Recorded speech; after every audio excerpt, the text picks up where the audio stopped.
Hello everyone, very good morning to all. Dear students, today we are going to start chapter number 6 of your textbook Moments. The name of the chapter is Weathering the Storm in Irsama. Irsama is a place in Odisha, and in Odisha there was a cyclone that had hit Odisha in the year 1999. तो ये story उस background पर base करती है, right? तो let's see what happened there. On 27th October 1999, 7 years after his mother's death, Prashant had gone to the block headquarters of Irsama, a small town in coastal Odisha, some 18 kilometers from his village, to spend the day with a friend. On 27th October 1999, क्या हुआ था उस वक्त प्रशांत की mummy की मौत को 7 साल हो गए थे। उस दिन 27 अक्टूबर 1999 को इरसामा जो है वहां पर ये बंदा गया था। कौन? प्रशांत, अपने दोस्त को मिलने के लिए। In the evening, a dark and menacing storm quickly gathered. Winds beat against the houses with a speed and fury that Prashant had never witnessed before. क्या लिखा है कि उतना भयानक स्पीड से विंड ब्लो हो रहा था, फ्यूरी इतना जैसे कुदरत का गुस्सा, कुदरत का कहर बरस रहा था। प्रशांत ने ऐसा कभी भी पहले नहीं देखा। Heavy and incessant rain, incessant का मीनिंग होता है constant rain, filled the darkness. Ancient trees were uprooted and crushed to the, बहुत सालों से पुराने पेड़ जो थे वो भी अपरूट होकर बाहर निकल गए थे जमीन से।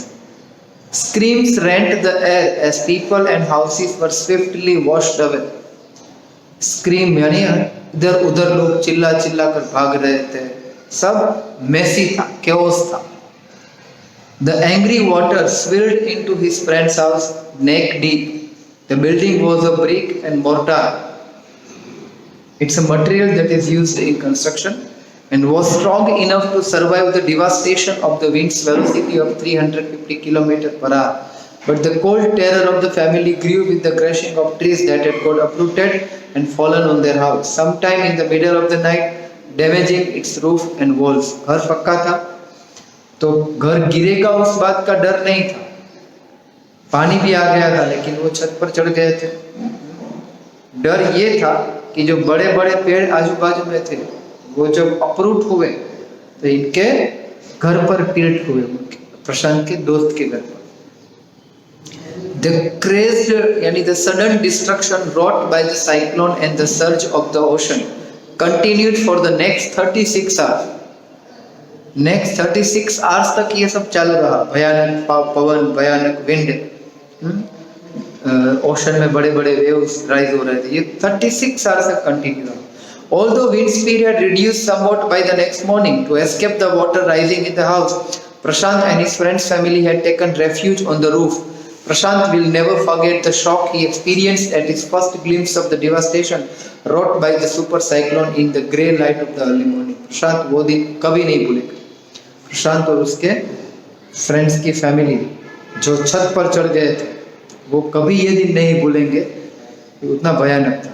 A raging deadly brown sheet of water covered everything as far as the eye could see, यानी जहां तक देखो सिर्फ पानी। Only fractured cement houses still stood in a few places. जो थोड़े बहुत सीमेंटेड हाउस थे पक्के वो सरवाइव किए थे, बाकी सब खत्म हो गया था। Bloated animal carcasses and human corpses floated in every direction. जहाँ भी देखो है ना, swollen animal की carcasses यानी उनके skeletons, humans के dead bodies, सब जहाँ देखो वहाँ दिख रहे थे। आप सोच सकते हो कि कितना भयानक सीन होगा। All round, even huge old trees had fallen. 2 coconut trees had fallen on the roof of their house. This was a blessing in disguise because the tender coconuts from the trees kept the trapped family from starving in the several days that followed. Coconut पेड़ बहुत गिरे उनके घर पर, बड़े बड़े। वैसे तो ये गलत बात थी कि पेड़ तो थे, सॉरी, वो घर पर गिर गए थे, लेकिन वो कोकोनट के पेड़ थे, वहां पर कोकोनट्स लगे हुए थे, तो ये कोकोनट्स पीकर वो लोग सर्वाइव किए कुछ दिनों तक। तो मान लो वो ब्लेसिंग था, छुपा हुआ blessing, hidden blessing. For the next 2 days, Prashant sat huddled with his friends to family in the open on the rooftop. Next 2 days तक वो सब बैठे रहे ऊपर, family member. They froze in the cold and incessant rain. बारिश जबरदस्त है, ठंडी बहुत है। Rain water washed away Prashant's tears. The only thought that flashed through his mind was whether his family had survived the fury of super cyclone. Was he to be buried once again? एक ही ख्याल सता रहा, मेरा family तो safe होगा ना, mummy तो 60 साल पहले चले गए थे। He was afraid, would he lose other family members this time? 2 days later, it seemed to Prashant like 2 years. The rain ceased, बंद हो गया। Rain water slowly began to recede. Prashant was determined to seek out his family without further delay, but the situation was still dangerous, and his friend's family pleaded with Prashant to stay back a little while longer. But Prashant knew he had to go. प्रशांत ने सोचा कि अब मुझे जाना है। उसको घर की याद आ रही थी, घर को लेकर वो वरीड था। His friends, family members told him कि बेटा अभी टाइम नहीं है, it's not appropriate to go, फिर भी वो चला जाता। He equipped himself with a long sturdy stick and then started on his 18-kilometer expedition back to his village through the swollen food waters. It was a journey he would never forget. एक लकड़ी, बहुत अच्छी सी मजबूत लकड़ी अपने हाथ में ली, 18 kilometre का जर्नी चल गया। It was a journey he would never forget. क्योंकि पानी भरा हुआ है बहुत, डेड बॉडीज आपके सामने आ रही, एनिमल्स की स्केलेटन्स आ रहे, तो कितना भयानक सीन है यार, सोचो तो सही। He constantly had to use his stick to locate the road to determine whether the water was most shallow. At places it was waist deep and progress was, कुछ जगह पर पानी कमर तक था, कुछ जगह पर उससे भी कम, कुछ जगह पर उससे ज़्यादा। तो वो लकड़ी इसीलिए रख रहा था क्योंकि वो लकड़ी को ऐसे प्लेस करके सब डिटरमाइन कर सके। At several points he lost the road and had to swim. कुछ जगह पर तो नीचे मान लो रोड वॉश हो चुके थे, तो उसको तैरना ही पड़ा। After some distance, he was relieved to find 2 friends of his uncle who were also returning to their village. They decided to move ahead together. सबने fortunately ना, आप फंस चुके हो और आपको कोई अपना मिल जाए, तो उसके अंकल के तो दोस्त मिले, आप सबने साथ में चालू जाना कर दिया। As they waded through the water, the scene they witnessed grew more and more macabre. Macabre का मीनिंग होता है ghostly और scary. They had to push away many human body, men, women, children, and carcasses of dogs, goats, and cattle that the current swept against them as they moved ahead.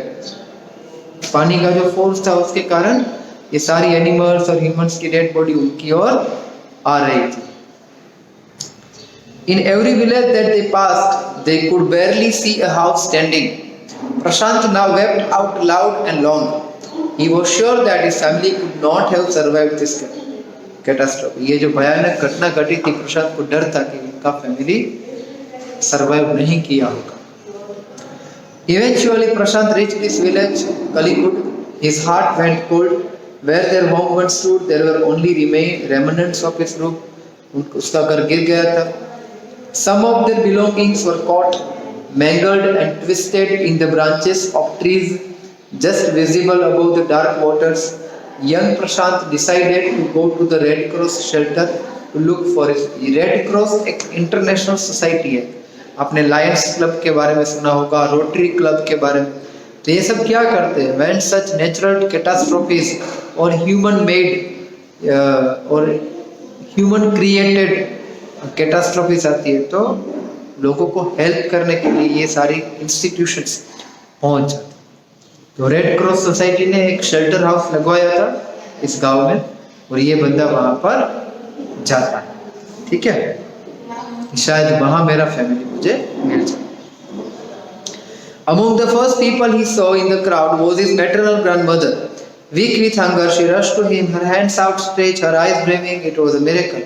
They had long given him up for dead. दादी माँ ने देखा, दादी माँ बेचारी भूख के कारण कमजोर लग रही, फिर भी वो गई। She was very happy. क्यों? उन्होंने छोड़ दी थी उम्मीद की प्रशांत जो है वो सर्वाइव नहीं किया होगा।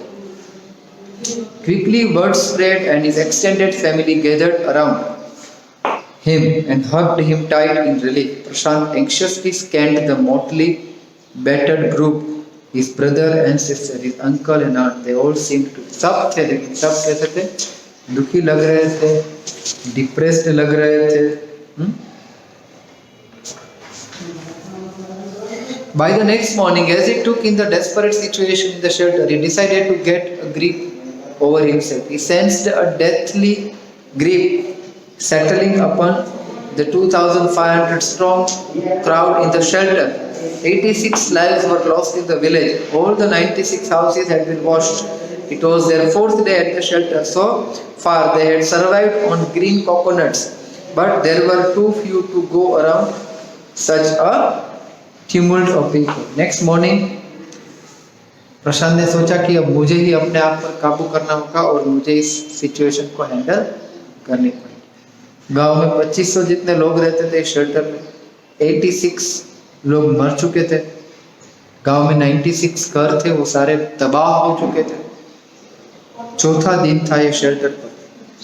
अभी तक कोकोनट्स पर ही टिके थे, लेकिन अब कोकोनट से भी वो कहते हैं ना कि पर आ जाता, बहुत हो गया, कुछ खाना खिलाओ, खाया नहीं है। Prashant, all of 19 years, decided to step in as leader of his village. If no one else did, और कोई आए या ना आए, प्रशांत ने सोचा कि मैं लीडर बन जाता हूँ। He organized a group of youth and elders to jointly pressurize the merchant once again to part with his right. एक merchant था, व्यापारी। तो प्रशांत और दूसरे ग्रुप मेंबर्स ने सोचा कि हम मिलकर मर्चेंट को प्रेशराइज करेंगे, दबाव डालेंगे कि भाई तेरे पास जो राइस है वो दे दे, ऐसे टाइम पे नहीं देगा तो कब हेल्प करेगा। This time the delegation succeeded and returned triumphantly, जैसे कोई बड़ा युद्ध जीत के आया हो, क्योंकि 4 दिन से लोगों ने कुछ और नहीं खाया, सिर्फ पानी पिया। तो आज जब राइस मिले तो प्रशांत और वो सब खुश थे कि बहुत दिनों के बाद this people would have something solid to eat, right? Wading through the receding water with food for the entire shelter, no one cared that the rice was already rotting.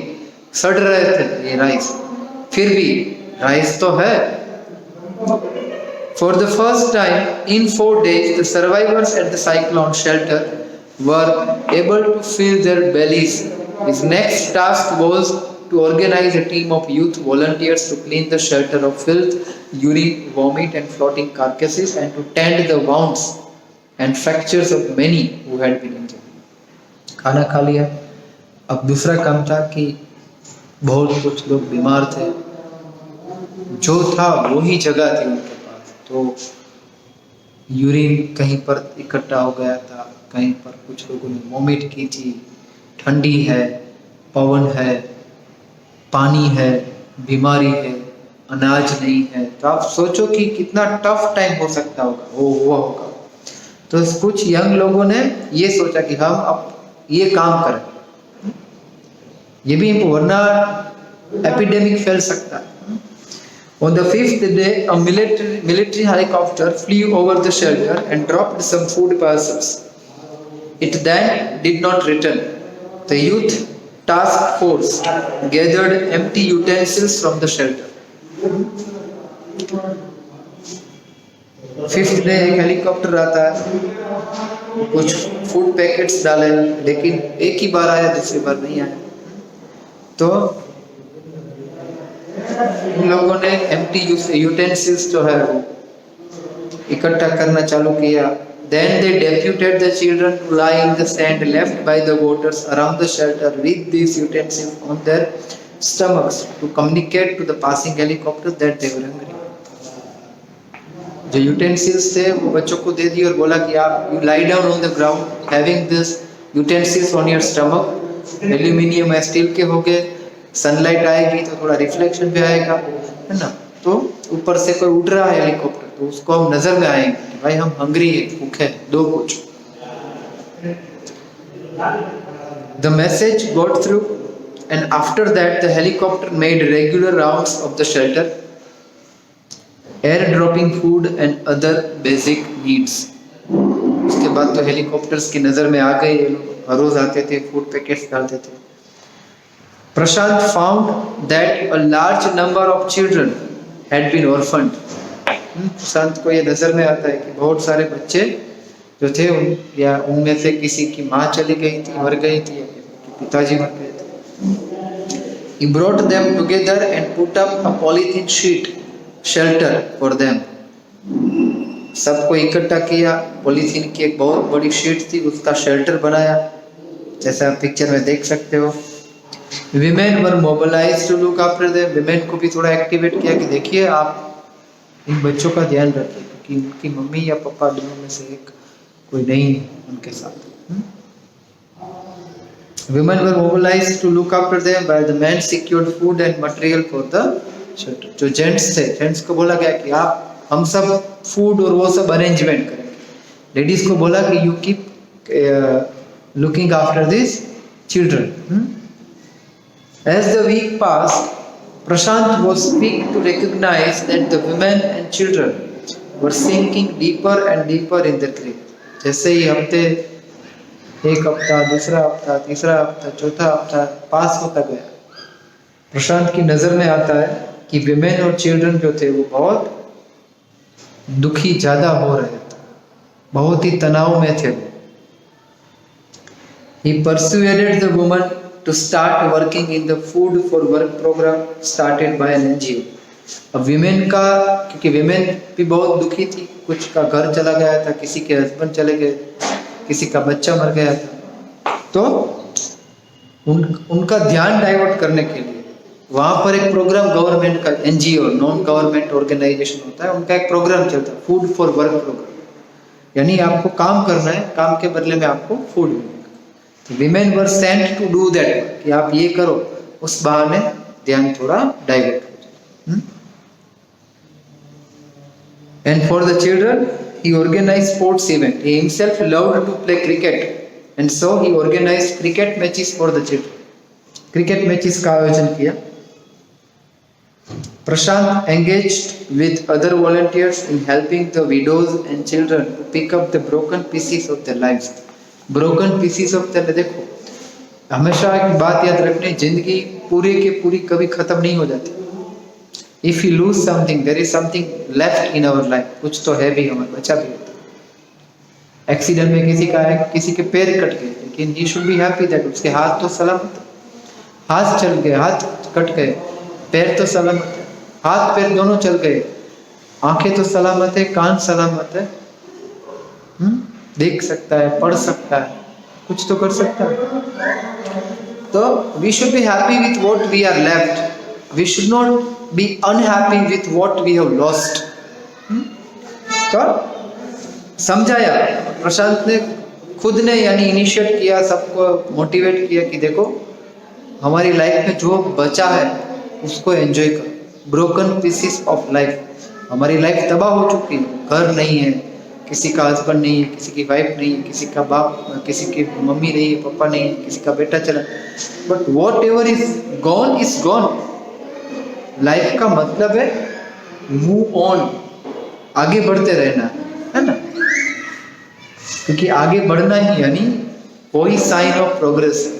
आप साइंस पढ़ते हो, आपको समझ में आता है कि जो फ्लोइंग वाटर होता है that is fit to drink, वो पी सकते हो आप, जबकि स्टेगनेंट वाटर, एक जगह पर जमा हो चुका है ऐसा वाटर, वो पीने लायक नहीं हो।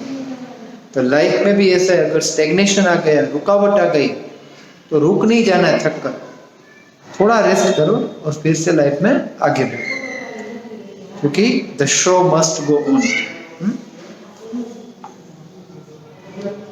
The initial government plan was to set up institution for orphans and widows. Government का प्लान क्या था कि कुछ बिल्डिंग्स बनाए, इंस्टीट्यूशंस बनाए जिसमें विमेन को रख सके, ऑर्फन चिल्ड्रन को एकोमोडेट कर सके, However, this step was successfully resisted, यानी विरोध किया इसका कि नहीं ऐसा नहीं करना. As it was felt that in such institution children would grow up without love and widow would suffer from stigma and loneliness. Government क्या चाहती थी? सेपरेट बिल्डिंग्स बना देना चाहती थी और कुछ अलग जगह पर. तो कुछ लोगों ने विरोध किया कि नहीं, अगर आप बच्चों के लिए अलग घर बना दोगे, बच्चे ही वहां पर रहेंगे, who would love them, who would take care of them. Women अलग रहेगी तो उनको भी वो सारी बातें याद आएगी, अकेली रहेगी तो नई जगह पर जाएगी तो they won't find themselves fit to adjust at new places. Prashant's group believed orphans should be resettled in their own community itself. प्रशांत और उनका जो ग्रुप था वो मान ये बच्चे यहाँ के हैं, इनके लिए घर यहाँ बना दो, यहाँ पर घर बना दो, क्योंकि they have lived in this area for many years. They know this area, they are comfortable here. नई जगह पर ले जाओगे, they would find it difficult to adjust even. Possibly in new foster families made up of children, childless widows and children without adult care. Orphan को resettle यहाँ पर ही करो और फॉस्टर फैमिली यानी दत्तक कर एडॉप्ट करते हैं कि भाई आप उसके पालक और लेडीज को भी समझाए कि और जेंट्स को भी कि जिनका बच्चा चला गया तो ये जो बहुत सारे बच्चे अनाथ हो चुके हैं इसमें से एक को अपना बना लो ना. जिनका बच्चा चला गया एक बच्चा ले लो, दत्तक एडॉप्ट करो, पालक पिता बन जाओ, उसके पालक माता बन जाओ, तो उसको बच्चा मिल जाए, उसको मम्मी मिल जाएगी, पापा मिल जाएंगे और आपको अपना बेटा मिल जाए. कितनी अच्छी सोच है ये देखो. It is 6 months after the devastation of the super cyclone. ये तब की बात है कि 6 महीने हो चुके हैं. This time प्रशांत's wounded spirit has healed. प्रशांत जो दुखी था वो दुख चला गया because he had no time to bother about his own pain. अपना पेन तो वो कहाँ गया वो ही भूल गया. He just was busy in taking care of other people who were the victim of this cyclone. तो दूसरों के दुख दर्द में अगर आप अपना भागीदारी या अपनी पार्टनरशिप रजिस्टर करते हो कि भाई I will share your sorrow and दुख एंड पेन, तो आपका दुख अपने आप को है ना, दूसरों की दुख में आप बंटवारा करोगे. His handsome youthful face is what the widow and orphaned children of his village seek out most in their darkest hour. बहुत ही अच्छा सा गुड लुकिंग प्रशांत था, एकदम एनर्जेटिक है और he has motivated these children and women. तो आज भी अगर यानी और ये लाइन ये कहते हैं कि वहाँ की जो विमेन है, विडो जो विधवा हो चुकी है और जो बच्चे हैं ऑर्फन हो चुके हैं, अगर if they want to see somebody the most he is Prashant को देखना चाहते. क्यों? उसने ही इन लोगों की प्रॉब्लम्स को सोल्व किया.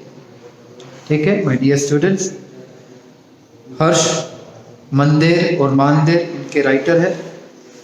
अच्छा चैप्टर है, आई होप आपको अच्छा लगा भी होगा, कुछ समझे भी होंगे. You have learned something from this chapter. कुछ भी अगर समझ में ना आए तो हम लाइव सेशन पे हम फिर से आपको टाइम टेबल मिल ही जाएगा, देख लेना और अकॉर्डिंगली जब भी मौका मिले ask questions, be ready. And as specially you are in 9th standard, तो वेरी सून यानी after December in January we are going to start your 10th standard. तो I would be very happy to see you there. Let us hope के vaccines are available very soon so that everybody gets secure of corona, nobody has to die, and be very careful, take care of everybody at home. खास करके aged people जो है घर पे वो सबका ध्यान रखिए, ख्याल रखिए. Take good care of everybody. Thank you. जय हिंद.